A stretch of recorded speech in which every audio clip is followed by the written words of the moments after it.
Hi, this is Tim with DoWhatYouCanNow.com. I'm back for day 3 of my 30-day challenge, where I'm doing 30 daily devotionals. You can find each of those devotionals on my website, DoWhatYouCanNow.com. I'll post the link below. I would love to have you follow me and join my community.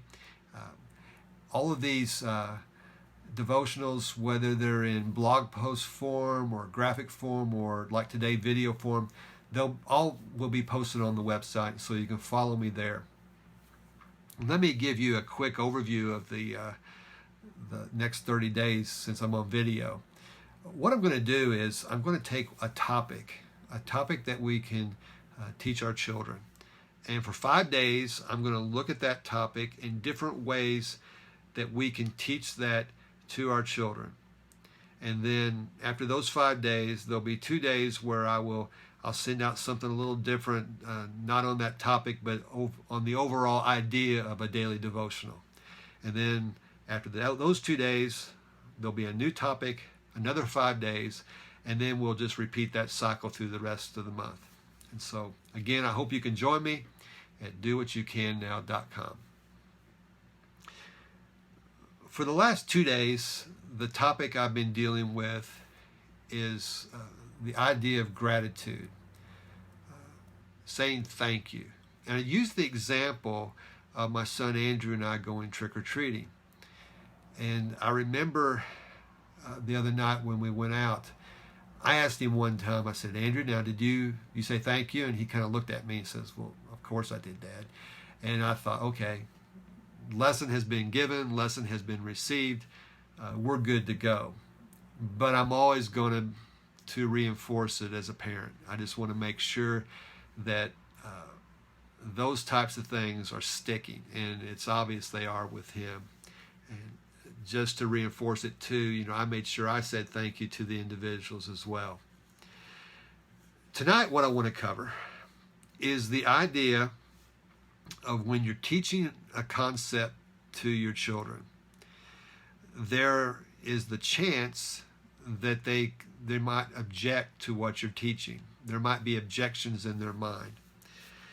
They might not understand the concept. They might not agree with what you're teaching. It might be something foreign to them. It might be something that their peers don't agree with, and so there's peer pressure being involved.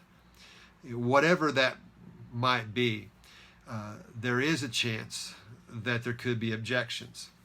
And so when you're teaching concepts, you're teaching things like gratitude. How would you answer objections to that? And let me give you an example based upon this idea of trick-or-treating. And this didn't happen, of course, with the other night, but it could have. Say you go up to a house and you say trick-or-treat and you get the candy and you look in your bucket and it's something you don't like. Now, I know that happened because not everything Andrew got is something he liked. And I know when I was little, not everything I got was something I liked. But you still say thank you. And the objection might be something like this: well, why should I say thank you if it's something I don't like? To answer that, a couple of ideas. First of all, it's the polite thing to do. Regardless, you're given something, you say thank you. Now they go, well, okay, but let's go a little bit further so we can understand this. Because that really is like me saying, I told you so, you just do it because I told you so. Now, does that really stick with the child? No. If you really want the concept to stick, you need to say something like this: those individuals didn't have to go buy candy. They didn't have to sit out on the porch. Sometimes it's really cold on Halloween. They didn't have to sit out on the porch. They didn't have to buy that candy, and they certainly didn't have to give it to you. And so at the very least, you can be grateful because these people showed some compassion. They showed a desire to make you happy. They made trick-or-treating fun for you. They gave you a place to go.